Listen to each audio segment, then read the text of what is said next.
திருச்சியில் மக்கள் நல கூட்டு இயக்கத்தைச் சேர்ந்த கட்சிகள் விலைவாசி உயர்வை கண்டித்து ஆர்ப்பாட்டத்தில் ஈடுபட்டுள்ளன. இதில் பங்கேற்றுள்ள தலைவர்கள் தொண்டர்கள் மத்தியில் பேசி வருகின்றனர். அதனை இப்போது பார்க்கலாம். ஊருக்கு ஊரு சாராயம், ரொம்ப அருமையா அந்த வரிகளை எழுதியிருக்கிறார். ஊருக்கு ஊரு சாராயம் தள்ளாடுது தமிழகம், ஊத்தி கொடுத்த உத்தமிக்கு போய சில உல்லாசம். ஊத்தி கொடுத்த உத்தமிக்கு நல்லதான சொல்லியிருக்கிறார்.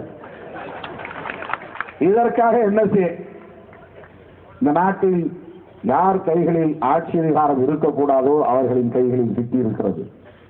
பிற்போக்கு சக்திகளில், மக்கள் விரோதிகளில் கைகளில் ஆட்சி அதிகாரம் சிக்கி கிடக்கிற சூழலில் தான் இனி புரட்சிகர சக்திகள், முற்போக்கு சக்திகள் தேர்தல் அரசியலில் பின்னடைவு ஏற்பட்டாலும் அதை பற்றி கவலைப்படாமல் கைகோர்த்து களவாடுவோம் என்கிற உறுதியேற்போடு இன்றைக்கு நாம் இந்த மக்கள் நல கூட்டு இயக்கத்தை உருவாக்கி இருக்கிறோம்.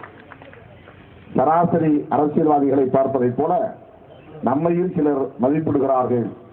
இப்படியெல்லாம் பேசுவார்கள், கடைசி நேரத்திலே கலந்து வெளியே வருவார்கள் என்று எதிர்பார்க்கிறார்கள். நாங்கள் கைலாசர தோட்டத்திலே உருவானவர்கள் அல்ல. காலையிலே ஒன்று பேச, மாலையிலே மாற்றி பேச, எதை பற்றியும் கவலைப்படாமல், மானத்தை பற்றி கூட எண்ணி பார்க்காமல், நேற்றைக்கு ஒரு நிலைப்பாடு இன்றைக்கு ஒரு நிலைப்பாடு என்று பேசுகிற சராசரி தற்குறிகள் அல்ல மக்கள் நல கூட்டு இயக்கத்தின் தலைவர்கள் என்பதை இந்த இடத்திலே சொல்ல கடமைப்பட்டிருக்கிறோம். இந்த மாபெரும் ஆர்ப்பாட்டத்தின் மூலம் திருச்சிராப்பள்ளி தமிழகத்தின் மைய பகுதி, இந்த திருச்சிராப்பள்ளி தமிழகத்தின் தலைநகராக வேண்டும் என்று எம்ஜிஆர் ஒரு முறை அறிவித்தார்.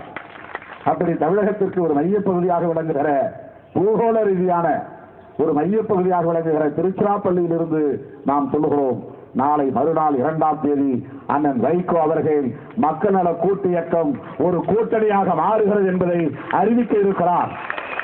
அதிகாரபூர்வமாக அறிவிக்க இருக்கிறார். 2ஆம் தேதி தமிழகம் எங்கும் இதை நீங்கள் ஒரு விழாவாகவே கொண்டாட வேண்டும். தமிழகம் எங்கும் இதை நீங்கள் வரவேற்க வேண்டும். தமிழகம் எங்கும் இனிமே வெற்றி பெறப் போகிற கூட்டணி, ஆட்சி அமைக்கப் போகிற கூட்டணி, தமிழகத்தில் ஒரு மாற்றத்தை உருவாக்கப் போகிற கூட்டணி, இந்த கொள்ளைகார கும்பலை விரட்டி அடிக்கப் போகிற கூட்டணி என்பதை 2ஆம் தேதி நாம் அதிகாரப்பூர்வமாக அறிவிக்க வேண்டும். 2ஆம் தேதி அண்ணன் அவர்கள் முறைப்படி அதிகாரப்பூர்வமாக அறிவிக்க வேண்டும்.